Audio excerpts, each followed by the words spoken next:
Let's be real, you don't get a gay girlfriend like you're ordering something online. And if that sentence just challenged what you thought this video was going to be about, good. Because here's the truth, most people don't talk about finding a meaningful same-sex relationship isn't about tricks, hacks, or chasing labels. It's about connection, identity, and emotional intelligence. So if you click this hoping for a step-by-step formula, stay, because what I'm about to share is way more valuable and way more real. First, let's talk about the actual problem. A lot of people, especially those just starting to explore their sexuality, approach dating with a very transactional mindset. How do I get her? What should I say? What if I mess it up? And underneath all of that is anxiety, fear of rejection, and sometimes even confusion about your own identity. Here's the truth. You're not trying to get a gay girlfriend. You're trying to build a connection with someone who shares emotional, romantic, and possibly sexual compatibility with you. That's a completely different mindset. Because when you focus on getting, you start performing. When you focus on connecting, you start being real. Now let's go deeper, because this is where things actually matter. Attraction in queer relationships isn't just about looks or flirting skills. It's heavily rooted in emotional safety. Most people don't talk about this, but for many women who are attracted to women, emotional depth is not optional, it's essential. We're talking about feeling seen, feeling understood, feeling respected, and yes, feeling safe to be vulnerable. So if you're approaching someone with surface level energy or trying too hard to impress, it often backfires, not because you're not good enough, but because it doesn't feel genuine. Here's the truth. Confidence isn't about saying the perfect line.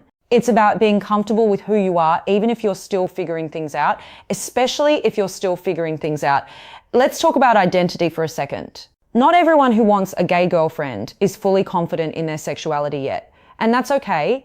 But you need to be honest with yourself first. Are you curious? Are you experimenting? Are you emotionally available? Because entering someone's life while you're unsure and not communicating that can hurt both of you. And this is where boundaries come in. Healthy dating, especially in queer spaces, relies on clear, respectful communication. If you're unsure, say it. If you want something casual, say it. If you're looking for something deeper, say it. Clarity is attractive. Confusion is exhausting. Now let's make this real with a scenario. Imagine you meet someone, maybe through social media, maybe at a cafe, maybe through mutual friends. You start talking, there's a vibe, but instead of trying to win her over, you stay present, you listen, you ask real questions, not what do you do, but what actually makes you feel excited about life. Not are you single, but what kind of connection are you looking for right now? Do you feel the difference? One is transactional, the other is intentional. And that shift alone changes everything. Now let's talk about the modern reality, because dating today isn't happening in a vacuum. Apps, DMs, online spaces, they play a huge role. If you're using dating apps, your profile matters, but not in the way you think. It's not about looking perfect, it's about looking real. A genuine bio beats a cool one. A natural photo beats an over-edited one. Because the goal isn't to impress everyone, it's to attract the right person. And please, let's address something important. Respect people's boundaries online. If someone doesn't reply, don't chase. If someone isn't interested, don't convince. Consent isn't just physical, it's emotional and digital too. Here's another truth most people avoid.